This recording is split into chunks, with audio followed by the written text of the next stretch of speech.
A players are intrinsically motivated. It comes from within. There's nothing that we can do, no matter how good we coach and mentor. There is nothing that we can do to turn somebody who is extrinsically motivated, like just showing up for a paycheck, into somebody who wants to bring their best. And A players are 900 to 1,200% more productive than warm body team members. The A players want opportunities for advancement. And when we create a clear advancement path for the A players on our team, we can be highly attractive as employers of choice and lure them away from corporate America, because advancement is slow and it's a slow slog in corporate America, not in small business. Ladies and gentlemen, welcome to the People Processes podcast. I'm your host, Rhamy Alejeal, and I have with me today a very special guest, a longtime friend of mine, Dr. Sabrina Starling. She is the business psychologist. She is an international best-selling author of How to Hire the Best and The 4-Week Vacation. She's a third-generation entrepreneur impacted by that hustle culture, and she's really working on transforming that story of success from long hours and grinding it out to work that supports and enhances life. And so I'm really excited to have her here, because a lot of times when we're talking about scaling and growing people operations, we're thinking tactically, we're thinking strategically, but honestly, in my realm of expertise, the CEO isn't a big part of it, or at least the owner isn't a big part of it. I think in terms of, job roles and responsibilities and how we structure to motivate and to engage, and of course, to protect perhaps some of our best employees from overwork as well. Those are all processes, but I don't often think about, as a business owner, been doing this 15 years, working 60 hours a week, why that would be a problem. Because to me, that's what I signed up for, right? So Dr. Sabrina, give us a broad overview of kind of just how you came to this philosophy and what it is the business owners and executives listening, they had to take away one key thing, what they should be listening. Absolutely, Rhamy. So first off, thank you for having me here. And I love your podcast, Don't HR Alone. I think that's such a great title, and very much something we need to be aware of as business owners. Like, we should not be doing HR alone. You're providing great guidance, and thank you for that. So when I started my business 19 years ago, I was a psychologist, and I was burning out because I had been working in a community mental health center. And I was always excited by my clients who had a little bit of entrepreneurial spirit in them. And I found myself, like, instead of doing therapy with them, doing business plans. Sure. And so I became aware that I had a real passion for business. And so I transitioned from psychology into life coaching. And at that time, I was living in Wyoming, and I went down to the Chamber of Commerce, and I met with the executive director, and I told her what I was up to. And she said, "Do you want to be a life coach in Wyoming? Interesting. We'll see how that goes. Good luck to you." But it took off, and it took off because a lot of my clients were small business owners, and they really were interested in my background in psychology for helping them with their people problems. And specifically, they wanted me to help them deal with employees who were not motivated, and that bring all your good psychology and help me get them engaged. Well, if you don't have A players, you can't engage them, because A players are intrinsically motivated. It comes from within. There's nothing that we can do, no matter how good we coach and mentor. There is nothing that we can do to turn somebody who is extrinsically motivated, like just showing up for a paycheck, into somebody who wants to bring their best. And A players are 900 to 1,200% more productive than warm body team members. And it is amazing what will happen on your team when you intentionally hire A players. So that's how I came to write my book, How to Hire the Best, and that series on the international best-selling series on hiring. It's the entrepreneur's ultimate guide to attracting A players. So all of that was And not to interrupt, but for those of you who are our clients, if you go through our hiring, it's literally called Guide to Hiring a Team, hiring A+ team members. A lot of it is cribbed from her book. It's right over there, along with many others. But awesome. we follow a very similar methodology, much Awesome. of which I learned from you over the years. Imitation is the highest form of flattery. There it is. So There it is. I'm honored on it, Rhamy. So all of that is unfolding, and I am really clear as my business is starting to take off that I want to be present. I want to come home at the end of the day and have something left to give for my family, because I had a infant. This was my first child. And I remembered working in the community mental health center, and I would come home every day feeling like I have nothing left to give. Like I gave it all at the office to all the clients. They got the best of me, but my family got the worst. And so I became very intentional as I built Tap the Potential that it was going to support my life. I wanted my work to support my life, not the other way around. And so I was running a solo coaching practice, essentially, and I hired a VA. So I had some help on the administrative side, but it was essentially just me. And I thought, okay, I'm just going to build this so it supports my life, which I did. I ran the business on no more than 25 hours a week, and it was growing by 30% or more every year, leaps and bounds. And then I had to hire more team members because, at some point you just can't do it all. And one of the things that I was really good at is recognizing that there are certain things in the business that are not my natural strengths and talents, and they're not the best use of my time. And I really wanted to focus on my highest value activities. And that is coaching, speaking, training, teaching. That's what I do, and writing.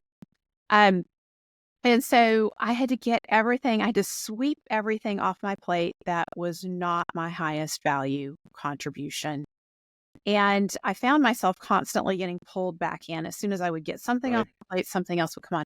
So I developed a chart of $10,000 an hour activities. It's based on Perry Marshall's 80/20 sales and marketing. He has a chart in there, and it's designed for marketers. I thought, you know what, we small business owners, we need our own chart because we do marketing, but that's not the only thing we do.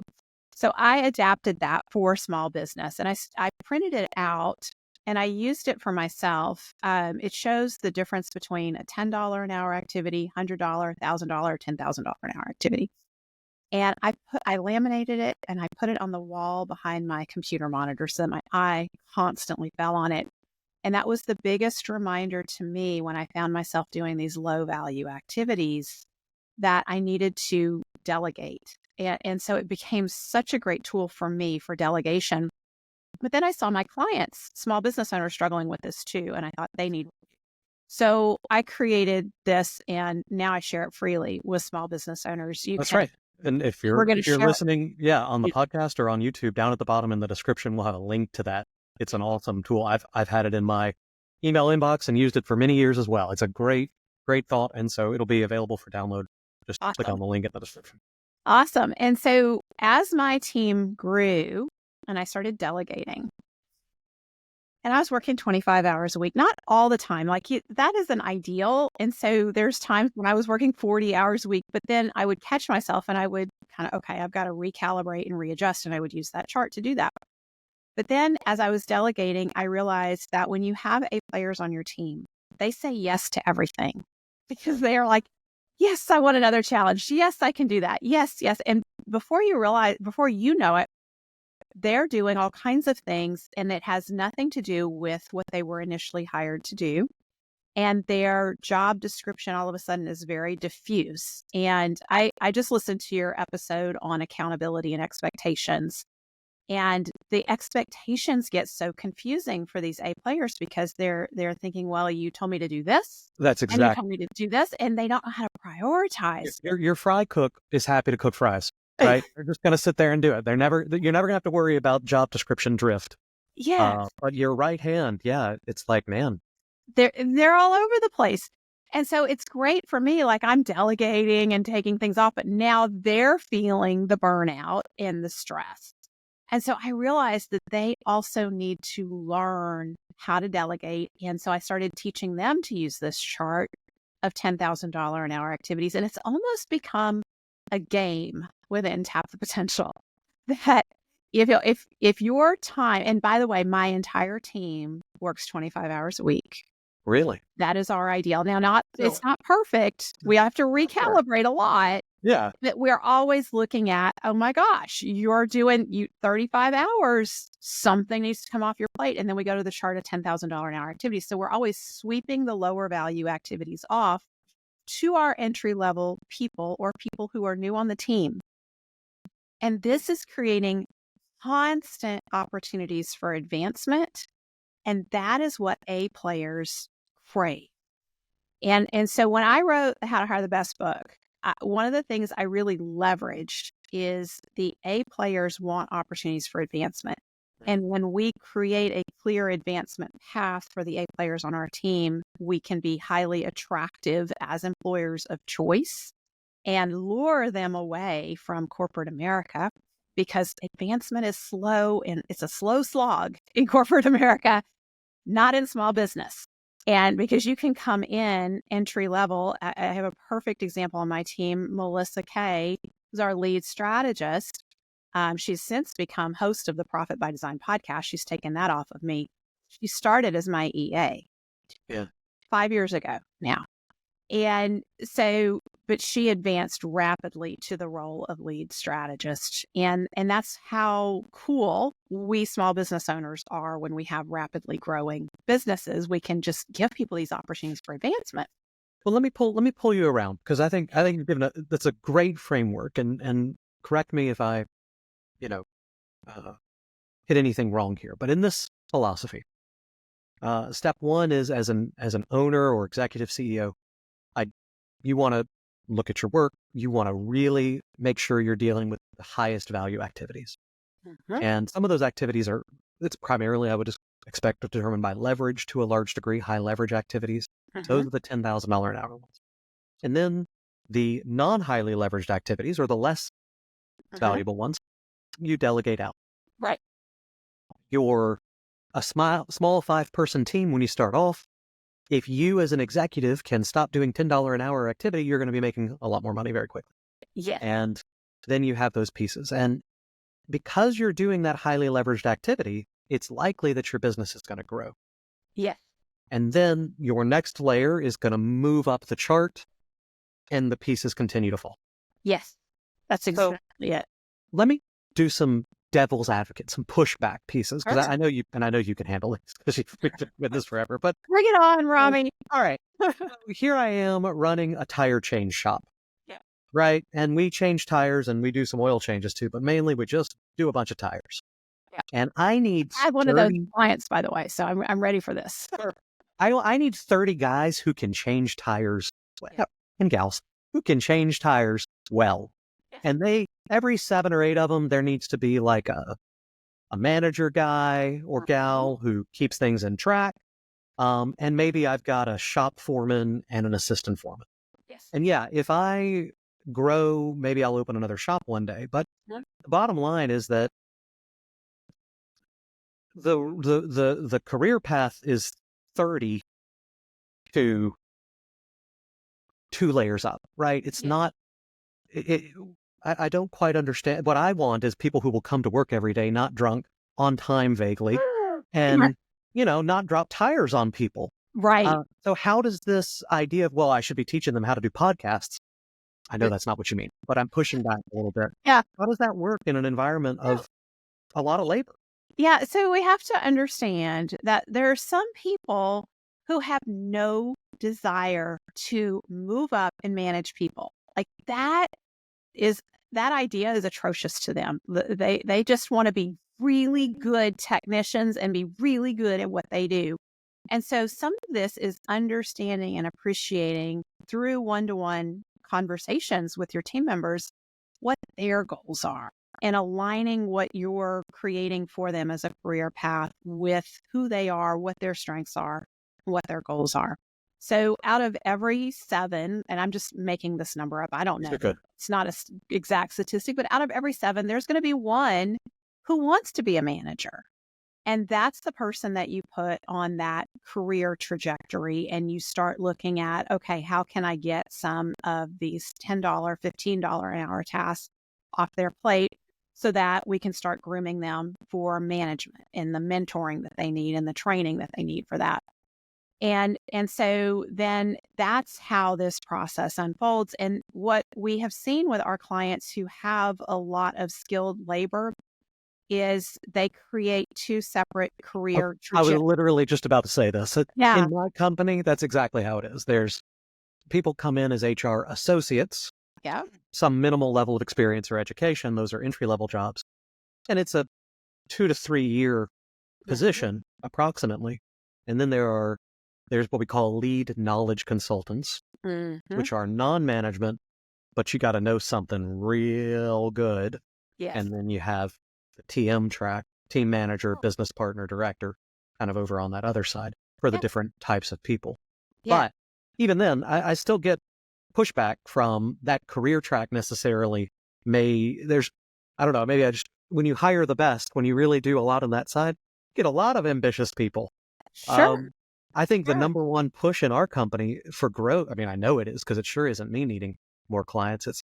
It's that we've got to grow fast enough to build more hire shops, more pods is what we call them. So that Absolutely. people have promotion opportunities.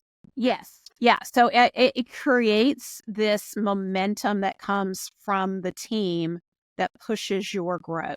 And that's the thing about A players. I always tell business owners, if you've never had A players on your team, you need to buckle your seatbelt because this is about to be a wild ride. It's not just when you hire one, it's when you start hiring 2 or 3 or 4, all of a sudden, whoa, you can't keep up because they're coming with ideas. And yes, so I would strongly recommend that you have a career path for people who just want to move up in their technical skills. So maybe they're lead technician, and they're the ones when somebody with a weird tire problem comes in that you hardly ever see. Like they love digging in and figuring that out. That's going to your lead technician, not your guy that you just hired 2 weeks ago. And so that's how that path gets created. But to really kind of bring this full circle for you, when I started growing Tap the Potential and realizing like, hey, my team is doing amazing here and they want more and more opportunities for advancement, I realized I had certain key responsibilities that I needed to let them enjoy and be a part of. So the podcast is one of them. Like, well, that was really fun to host a podcast, but somebody else will enjoy that too. And I'm aware in our small businesses, our biggest risk and vulnerability that we have is key team member dependency. Sure. Starting with us as the business owner. And the first time I encountered that was when I had my second child. And by the way, I saw that you had Ron Saharian on and he talked about profit first. So I want to tie this kind of back to that episode. By the way, I'm the very first profit first professional, like a really cool designation. You're the one. You're number one. Yeah. I'm number one.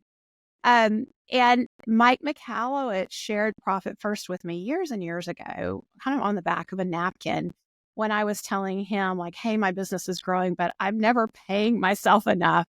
And he said, well, let me show you something. And he took out his little pen and he started drawing Profit First. And I was kind of resistant at first. I was like, Mike, I don't know if I need all these bank accounts. And he said, just trust me, just try it.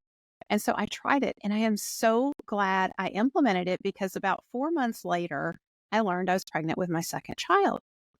And I got to thinking about, okay, the first time around when I had my first daughter, my business was brand new and it just consumed me. Even though I was only technically working 25 hours a week, I was thinking about it constantly. And I thought, okay, if my best team member came to me and told me she's pregnant, what would I want to do for her? And I mean, like immediately my answer was clear. Like I would want to give her a really long paid maternity leave. And that's when I realized that's what I wanted for myself.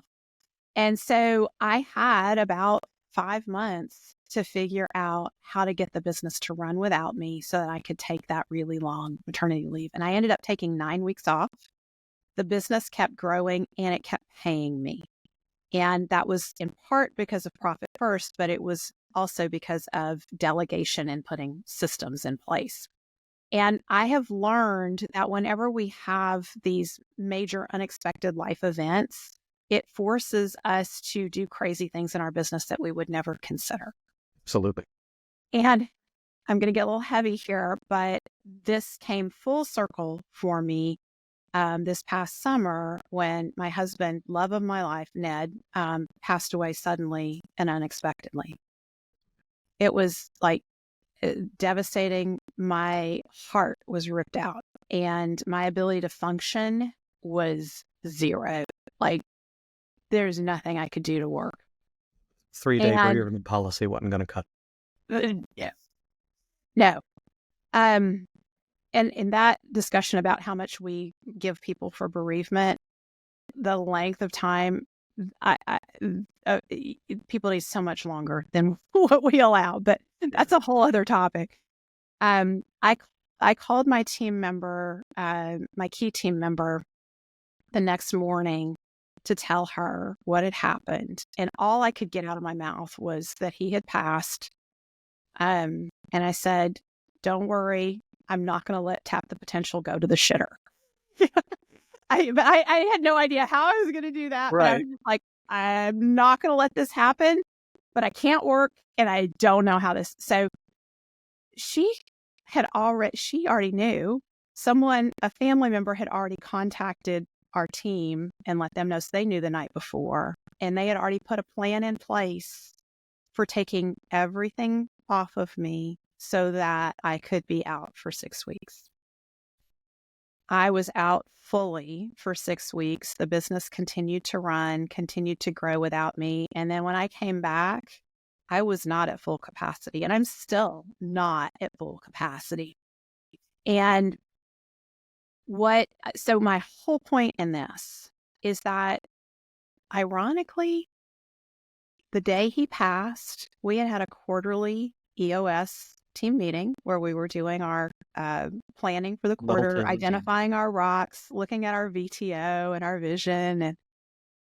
And we were talking about, over the next year, we really need to get the podcast off of me, and we need to have Melissa hosting the podcast, and we need these things to shift and these team members to take on these responsibilities. But we were thinking in terms of incremental, like we're going to do this slowly, and nobody's going to get pushed too quickly out of their comfort zone and all that nice stuff. And what I'm continually struck by is how quickly that got put in place and runs successfully now because an outside life circumstance made it absolutely critical.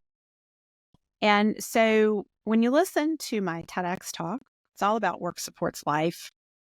One of the things that I talk about having no regrets when it comes to Ned, because last year for our anniversary, we went out to dinner, and I asked Ned,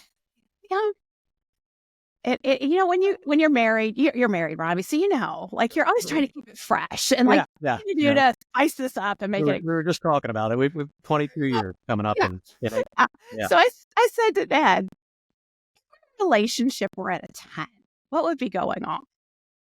And by the way, if anybody wants to take that question and use it with your significant other, it's a great question. It opens up a really interesting discussion. I want to be really clear that there's a specific way you phrase it. You don't on a scale of 1 to 10, how would you rate our relationship? Because that is like asking, hey, does this dress make me look fat? Like there's no good answer you're allowed to ask. That's right. So I didn't ask, how would you rate our relationship? I just said, if our relationship were at a 10, what would be going on? So Ned's reply to me was, it was immediate. And he said, well, more time together. And I thought, okay, let me think about this and I didn't say any of this, but this is what went through my mind. We both work from home. I work 25 hours a week. We travel together for conferences. We have weekly date nights. We're constantly doing things around the house together. So I was like, what? You mean more time together? And then, so I said, the only thing that came out of my mouth next was, "Tell me more." Yeah. Tell me more. What do you have? Unpack that a bit for me. Yeah. And so he said, "Let's take Friday afternoons off, just you and me, and we'll go play." And I thought, okay, that could be fun to start doing that. But then I immediately went to, but I work 25 hours a week already. So taking an additional full afternoon off, like that's not easy. But I didn't say any of that to Ned. I just simply got to work on making it happen. And not only did I get to work on making it happen, I brought it back to my team. And I said, I have this intention that I want to do in the coming year, and I want to be able to take Friday afternoons off. And they immediately thought, like, we can move this and we can move that. And it's totally, you can do it. So I made it happen. And I'm glad I did, because there's no regrets. That's a very, yeah. And one of the things that is really interesting about this is I believe that's what is good for the goose is good for the gander. And so if we're building this culture at Top of the Potential where work can support my life, it has to be the same for my team members. Their work has to support their life. So we are intentional in the last 6 months. We've really put a focus on no key team member dependency. Mm-hmm. Want everyone to have the freedom to be out sick and not come back to a pile of work, or not to feel like they have to bring their laptop and work in their bed. I take 4-week vacations once a year. We want all of our team members, especially longstanding team members, to have that opportunity. It's one of the biggest perks. Yeah. And when you do a 4-week vacation, it's not, I'm going to bring my laptop and check in once a week and make sure everything's going okay. It is like, we're out, we're unavailable. And there has to be a plan in place for how key responsibilities are managed by other team members. Right. Which, by the way, creates ongoing opportunities for advancement. Because the rule of thumb, when you come back from any period of vacation where you had to delegate before you were gone, you don't take back what you delegated. Yeah, most of the time, that's exactly the experience we have is, as you mentioned, either a life circumstance or an intentional one, whether that's maternity or some other issue. If you prepare for it appropriately, it actually, as you mentioned, empowers your team and all those. Yeah. Let me, because I don't want to, I feel like if you're one of the listeners who knows Dr. Sabrina's work, everything she said is right, to be clear. Everything she said is well supported, documented. When you're listening to a podcast or watching things online, people can make outlandish claims. Yeah. And it's okay to have a pile of skepticism. Sometimes we don't have time to go into the journal data. Okay. Mm-hmm. So what I'm hoping to do, what I want to do a little bit is there are two mentalities that I think often come up in this. And part of this may be, and I don't really buy into this framework, but masculine versus feminine energy ideas. And like, I grew up, I went to work when I was 13. I started working about 35, 40 hours a week when I was 13. I took off 3 days for my first kid's birth and only one for my second because, I had it down by then. I'm very family focused. I have a big family. I love them all. I spend a lot of time. But, I also, after Monday's a holiday. We're recording this on Friday, January 17th. Monday's a holiday. Mm-hmm. I'm going to want to come back to work on Tuesday, Lord, so I can get a break. So I can relax. So I can, oh my God. Work is a controlled I got a environment, isn't 5-year-old it, and a Rhamy? 3-year-old. I don't, oh, Lord, more 25 hours a week. That's only, you can't do that to me. Yeah. You can't do I know. And like I said, I've spent my whole life that way. And a lot of the entrepreneurs that I work with, and even I would say, business owners, they have the idea of a lifestyle business. Some people can have that. Mm-hmm. CEOs, if you're running a 150-person law firm, you started as a 1L, working 75 hours billable a week. Yep. This doesn't, it's not that it doesn't appeal to them and they're like, well, that's for some people. It's when they think about that in their business, they go, I'm not running a podcast or a coaching company. Okay. Yeah. I run a law firm. Yeah. If I'm not here at 6 a.m. and out at 8 p.m. and take the call at 1 a.m. from my client in China, it ain't going to happen. This does require work. And work-life balance means enjoying my work and taking care of my family. But they don't need me there. But they're good.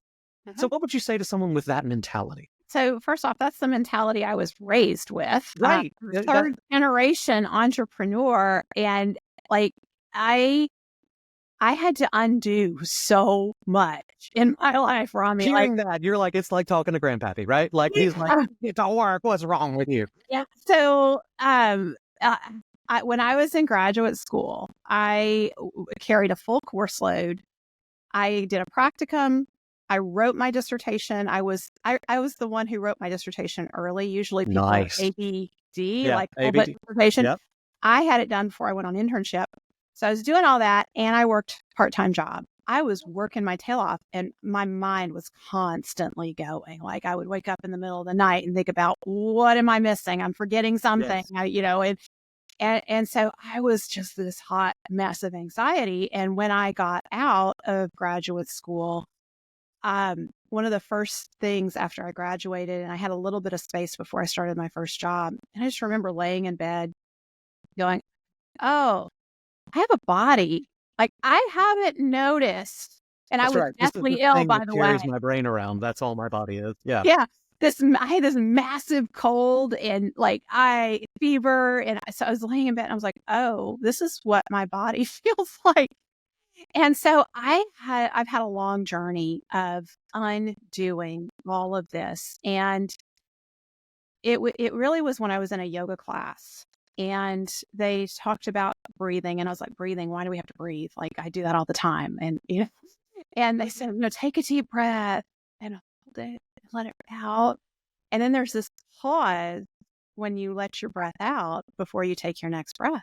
And when you let yourself feel that pause, it's very relaxing. Like, wow. And to me, that was like, oh my gosh, there is a pause in life. I had never appreciated that we could pause.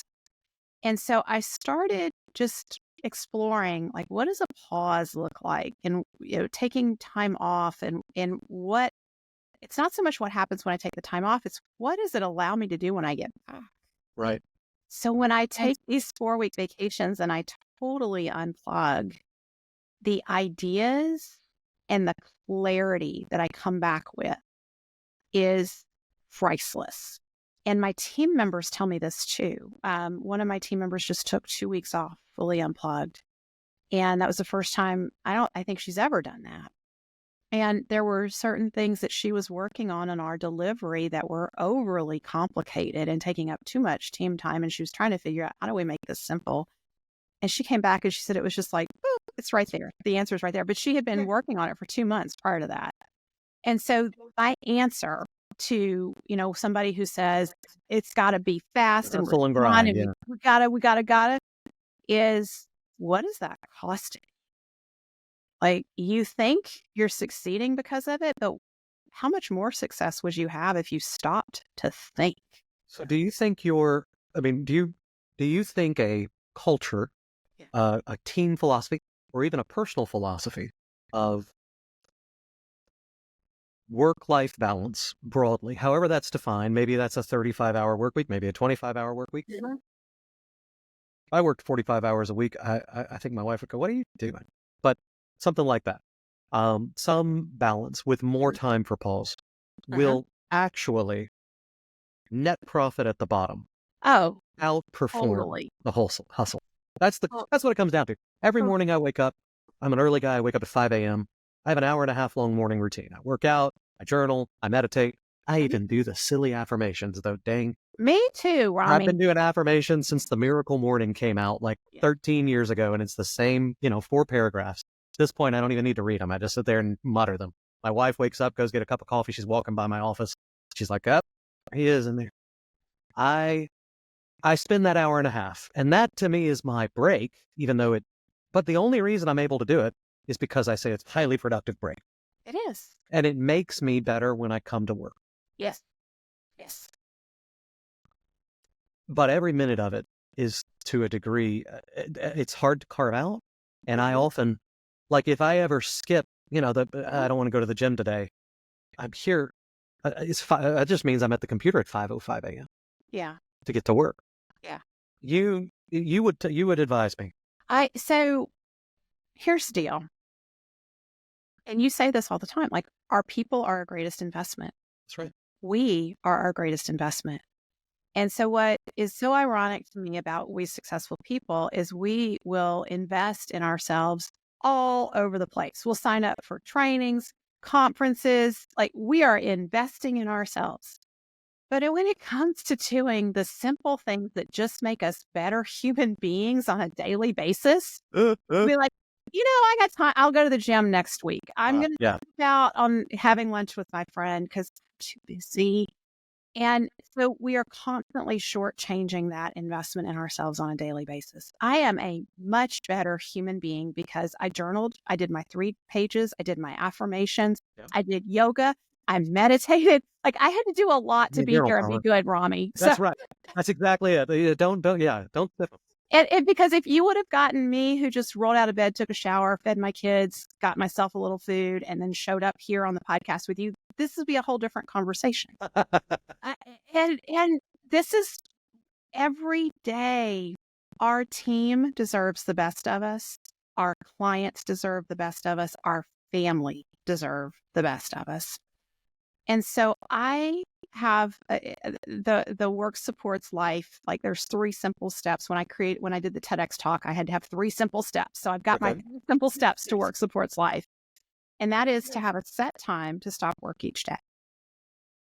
Like even though you can work till 10 o'clock at night, have a set time. And even better, have some accountability. Like if you have kids and you have to take them someplace, that's the best accountability. But if you don't have that, find a gym buddy or somebody that you have to meet at a certain time. And if you don't, you're letting them down. Yeah. So stop work, fully unplug in the evenings after work. I put my phone on silent. Sometimes I put it in the other room so that my family knows that I am present and connecting with them. That's the first step. The second step is to take weekends off and fully unplug on the weekends, because that is your opportunity. So you're recharging every night, but you are fully recharging on the weekends. And then in your fully unplugged time, intentionally create experiences with your loved ones. That's what it comes down to. Fully unplugging is the best antidote to burnout. In all the research that I've done, and by the way, 9 out of 10 entrepreneurs is burning out, according to our research. And the best antidote to burnout is fully unplugging. The best way to regret-proof your life is in your fully unplugged time. Be intentional with your loved ones to create experiences. And Ned, one of the things that I never understood, like, how does he do this? We both work from home. So, we walk into our offices and interrupt ourselves multiple times a day. And I would walk into his office and he would just stop whatever he was doing. And I mean, full attention, like, and no matter how much time I needed. And I saw him doing that with our kids repeatedly, multiple times a day. And his team members would call him. He would stop what he was doing. It was he never put time pressure on, like, oh my gosh, I have this deadline. I can only talk to you for 10 minutes. That would never come out of his mouth. Now, when he would walk in and interrupt me, he always said, you give this vibe. Wait. I have to finish this. Don't talk to me yet. Well, so I would stop. I would make my note of where I was, leave my little breadcrumb trail. I would stop and he'd get my full attention, but he could see me start getting jittery after about 4 minutes. Cause I was like, come on, I got this thing, Yeah. And so I have learned from Ned that the greatest gift we can give another human being is our emotional presence. That's it. We are not emotionally present when we've got our phones and we're, this important call, let me take this and I'll talk to you. That's not emotional presence. That totally shifts the nature of the conversation. It keeps the conversation at a very surface level. And I'm talking about with your direct reports, your team members, colleagues, clients. and your family. If Right. you want to have deep, meaningful relationships with the people in your life, put your phone away and be fully present. And so my thing I'm working on is how can I be more like Ned? Like, I want to be, when somebody shows up and they need something from me, I want them to feel like, I'm here. You got me. That's amazing. Dr. Sabrina, thank you so much for your time. Let me do a couple little recaps that I'm thinking about. One, your 3 steps. Have an end time. This is something in our company that we used to have when we were all in an office. This actually is something that my director of operations and marketing director were actually talking about this not a month ago, which is we had these hard deadlines. Banks close at X. So we have to have the payroll out by then. We had to get checks because we printed checks and someone had to go drive them before the mailing cutoff. And we were in an office that was a very secure environment because of that. And when we closed at 5:30, it was everybody's out the door, locked. We will, I was the first one in and the last one out, literally. If not me, it would have been Liz. If not her, it would have been one of our key employees. But it's like, if you're the one in charge today, no one's in here unless you're here. Yeah. It ended our work. Work from home, COVID, and it blew me. The number of people, I get a message at 8:30 on a Friday night. What are you doing? And it's not my action, but as you grow and scale, your culture is the intentional result. It is the result of the people that you have put in charge. And a lot of times we promote. Look, the A players, they're going to work themselves to death. Just like you as an entrepreneur. And we actually went through a kind of a phase about a year ago where we got lots of people who were like we had some Glassdoor reviews that was like lots of overtime work. And I'm like, what are you talking about? We don't ask anybody to do overtime. And then I went and looked down and, we're about 40 employees now. It's not even that big, but it's enough that it can get out of hand quickly. Yes. And I went and looked and it was like, oh my God. Yeah. The average person is working till 7. Whoa. Yeah. But the directors and I are sitting in a meeting hanging out for an hour of it because we love it. But that's putting a lot of pressure on them. Yeah. So I'm sorry. Have an end time. Yes. Have your weekends. And emotionally connect by not multitasking effectively. Those were your 3. Be intentional in creating experiences. Create experiences. That's right. Yeah. With those. That's something there's a lot of talk about like wives take on the emotional labor of managing social networks and households. Liz and I've talked about that because my own siblings call her to say, hey, let's get Rhamy. We want to do a sibling meetup. And she's like, I'll put it on his calendar. Yeah. I'll go. But she has to take a lot of that labor or she chooses to take a lot of that labor. And so it's something I need to work on too. Well, and intentionally creating emotional experiences does not have to be huge. So an example is I have a vivid memory of on a Friday afternoon walking through the garden shop with Ned and thinking to myself, I am the luckiest woman in the world. Like here, my husband is with me buying plants and flowers. And not only is he buying them, he's telling me to buy more. Like that on a Friday afternoon experience. And so it didn't have to be a big thing. Like we would go have dinner somewhere. And now I walk into those restaurants and I immediately remember those dinners and those conversations. So it's not like you have to be planning this big trip to Cabo and, just simple. Look, Cabo's cool. And besides those 3 primary takeaways, check out your TED Talk, which we'll link below, which goes into great depth. I love that TED Talk. Thank you. 46,000 views. Yeah, it's amazing. Yeah. It's only been out a month. It's crazy. Yeah. And our $10,000 an hour, your $10,000 an hour list, so that you as an executive can work and think about structuring that. If you all want more information about this, of course, there are the downloads below. You can book time with me if you're a US-based business with more than 10 employees. You get a 30-minute free consult. Of course, reach out to Dr. Sabrina as well at Tap Potential, and we will have her links below to social media. Dr. Sabrina, thank you for spending the time, but also the focus and the emotional connection. Absolutely. It's a different kind of vulnerability and depth, and I hope, I know I appreciate it. I hope our listeners do too. Absolutely. And I just want to encourage your listeners to take you up on booking that time with you. It's incredibly generous for you to be offering these consults. And I've had consults with you, and you are a wealth of knowledge. So now that you're going to be even more emotionally present on these consults, Rhamy, like, wow, why would anybody pass that opportunity up? I'll try. I'm a scared boy, but I will try to bear my heart as well. Thank you, Dr. Sabrina. Thank you, all listeners. Now it's time for you to go out there, have a great day, and get your work done.